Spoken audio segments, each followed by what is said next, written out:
Welcome back friends. Today we are going to discuss important MCQs of science. So friends, without wasting time, let's start. First question is rockets move forward by expelling gas backward at high velocity. Which law support this statement? Options are Newton's third law, law of inertia, Newton's second law, none of these. Rockets move forward by expelling gas backward at high velocity. तो यहाँ पे जो ला जो है support करता है इस statement को, वो कौन सा है? आपने यहाँ पे जो आंसर है वो राइट आंसर टिक करना है। Here right answer is Newton's third law. ठीक है, तो Newton's third law states that for every action यानी कि force in nature there is an equal and opposite reaction. In other words, if object A exerts a force on object B, then object B also exerts an equal and opposite force on object A। ठीक है, तो यहाँ पे example जो है यहाँ पे दी है इन्होंने कि rockets move forward by expelling gas backward at high velocity. This means the rocket exerts a large backward force on the gas in the rocket combustion chamber, and the gas therefore exerts a large reaction force forward on the rocket. This reaction force is called thrust। ठीक है, तो ये भी important बनता है कि यहाँ पे थ्रस्ट जो है किसे कहते हैं। तो फ्रेंड्स ये आपने याद रखना है कि rockets move forward by expelling gas backward at high velocity. तो कौन सा लॉ इसको सपोर्ट करता है? Newton's third law. ठीक है, every action there is an equal and opposite reaction. Next question पे चलते हैं। In equation of wind power, the amount of energy in the wind varies with the dash of the wind speed। तो यहाँ पे square cube fourth power sixth power. ठीक है, in equation of wind power the amount of energy is the wind varies with the dash of the wind speed। here right answer is cube। ठीक है, cube is the right answer। cube of the wind speed। Next question पे चलते हैं। Which of the following is या फिर are quantitative pollutants. तो यहाँ पे CO2 NO2 DDT यहाँ के फंजीसाइड, उसके बाद में CO DDT TNT all of the above. पूछा गया है कि इनमें से कौन से जो है क्वांटिटेटिव पोल्यूटेंट्स हैं। तो यहाँ पे जो राइट आंसर है फ्रेंड्स वो है आपका CO2 और NO2। देखो यहाँ पे इन्होंने लिखा हुआ है कि quantitative pollutants are those substances normally occurring in the environment who acquire the status of a pollutant when their concentration gets increased due to the unmindful activities of man। For example, carbon dioxide, if present in the atmosphere in concentration greater than normal due to automobiles and industries, causes measurable effects on humans, animals, plants, or property, and then it is classified as quantitative pollutants। example CO2 NO2। ठीक है, तो etcetera. यहाँ पे जो है CO2 NO2 तो यहाँ पे है नहीं, इसीलिए यहाँ पे राइट आंसर जो है आपका CO2 NO2 जो है फर्स्ट वाला जो ऑप्शन है यही राइट आंसर है इसका, यहाँ पे है ये। ठीक है, तो which of the following is या फिर आर क्वांटिटेटिव पोल्यूटेंट्स, ये right answer is CO2 NO2। Next question पे चलते हैं। Which of the following statements are true in relation to a food chain. tertiary consumers eat secondary consumers। Next है quaternary consumers eat tertiary consumers food chain and with top predators animals that have little or no natural enemies all of the above। पूछा गया है इनमें से कौन सी statement जो है in relation to food chain सही है, ट्रू है। here right answer is all of the above। Tertiary consumer eat करते हैं सेकेंडरी कंज्यूमर्स को, उसके बाद में क्वाटनरी कंज्यूमर्स ईट करते हैं टर्शियरी कंज्यूमर्स को, food chain and with top predators animals that have little और नो नेचुरल एनिमीज। तो यहाँ पे right answer is option D.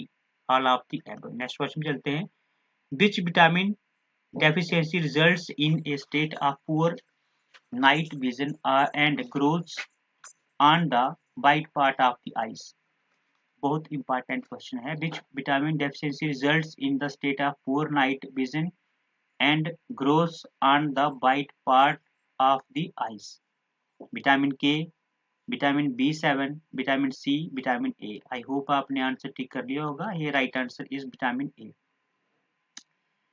बहुत इंपॉर्टेंट टेबल है ये। विटामिन, उसके बाद में डिजीजेस कौन कौन सी होती हैं उसके डेफिशिएंसी की वजह से यहाँ पे लिखा गया है। Vitamin A, poor night vision and white growth on the eyes.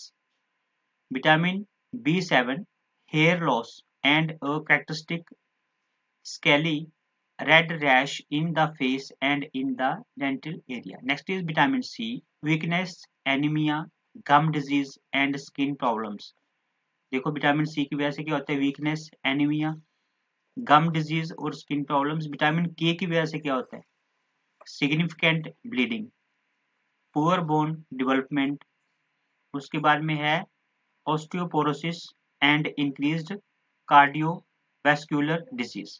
ठीक है, तो फ्रेंड्स जो है यहाँ पे हमारा जो ऑप्शन ए है राइट आंसर है, बिकॉज यहाँ पूछा गया है कि which vitamin deficiency results in state of poor night vision and growth on the white parts of the eyes. Option A is the right answer. Next है a number of protozoa pathogens are human parasites causing various diseases। Which of the following is a protozoan disease? इनमें से कौन सी protozoan disease है? Athletes foot, next is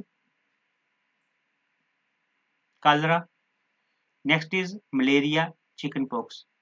तो protozoan disease इसमें से हमने find करनी है कौन सी है। Here right answer is malaria.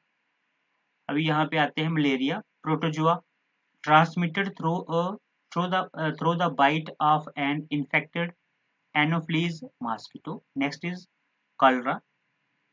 यहाँ पे बैक्टीरिया की वजह से जो पैथोजन होता है कौन सा होता है, इसमें बैक्टीरिया होता है।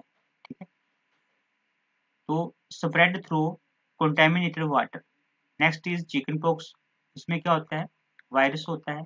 caused by the initial infection with varicella zoster virus। next is athlete's foot, fungi, skin infection of the feet.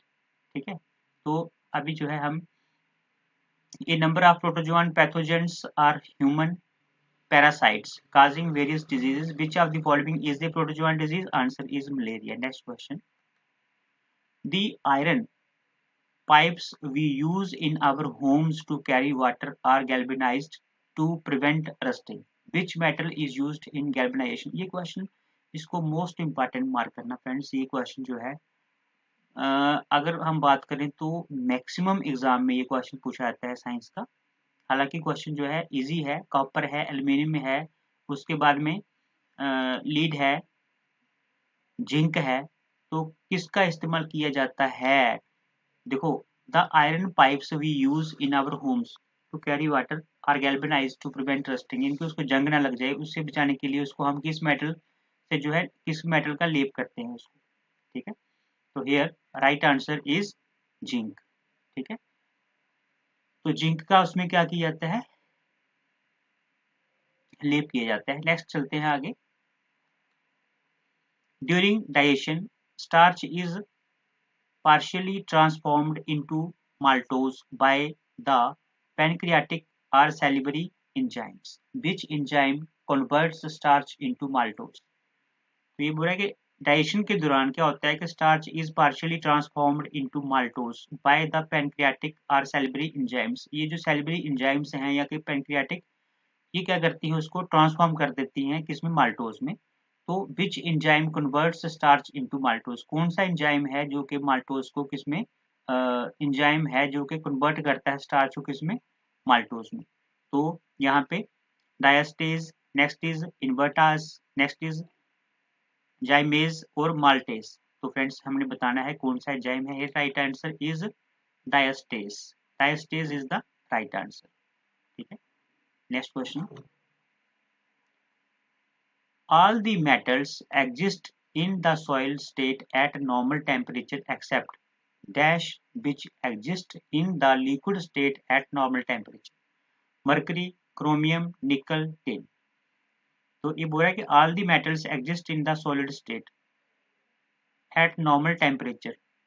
तो नॉर्मल टेम्परेचर में जितने भी मेटल हैं वो क्या होते हैं, एग्जिस्ट होते हैं किसमें, सॉलिड स्टेट में, एक्सेप्ट किसको छोड़ के, here right answer is mercury. तो यहाँ पे आएगा all the metals exist in the solid state at normal temperature except mercury which exist in the liquid state at normal temperature. चलते हैं नेक्स्ट क्वेश्चन पे.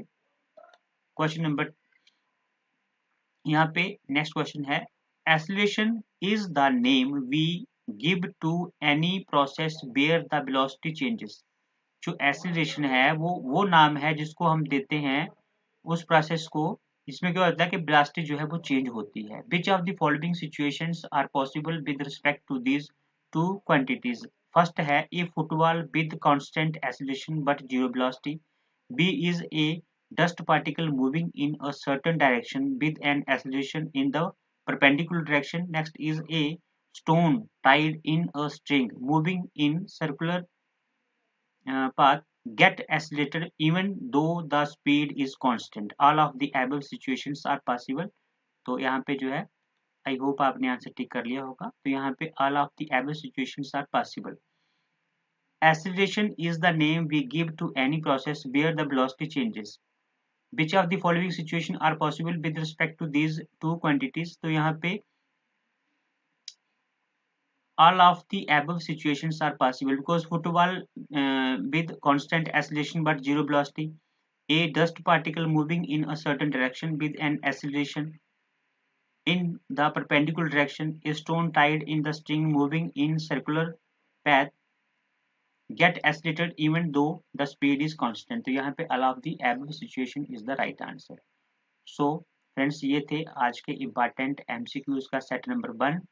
ठीक है, ये साइंस के हमने इम्पॉर्टेंट एमसीक्यूज किए हैं. आई होप आपको ये वीडियो अच्छा लगा होगा. मिलते हैं इसी के सेकंड पार्ट में, तब तक के लिए bye bye, take care. Friends एक चीज जरूर है कि मैं ये नहीं कहूँगा कि आप जो है यही एमसीक्यूज रिवाइज करो. यहाँ पे भी आपको अच्छा कंटेंट मिलता है, वहाँ पे आपको जो है वो क्या जो है उसमें जो है गलतियां नहीं ढूंढनी है. आप कोशिश कीजिए कि आपको उसमें कोई अगर अच्छाई दिखती है, कोई अच्छा एमसीक्यूज या कोई भी कंटेंट अच्छा मिलता है, आप उसको ग्रेस्प कीजिए और आगे बढ़िए. ठीक है, किसी की अच्छाई या बुराई जो है उसको मुझे नहीं लगता कि आपको देखने की जरूरत है, बिकॉज ऐसा है कि हर इंसान में कोई ना कोई कमी होती है.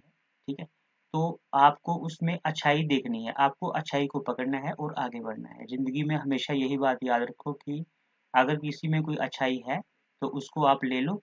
ठीक है, बुराई को वहीं पे रहने दो. तो इसलिए जो है आपका मेन एम है इस एग्जाम को क्वालिफाई करना और जॉब लेना. ठीक है, तो जितने भी यूट्यूबर्स हैं अगर वहाँ पे आपको कहीं पे अच्छी चीज मिलती है तो उसको आप ले लीजिए. ठीक है, और आगे बढ़िए. ठीक है, तो मिलते हैं नेक्स्ट वीडियो में, तब तक के लिए बाय बाय, टेक केयर.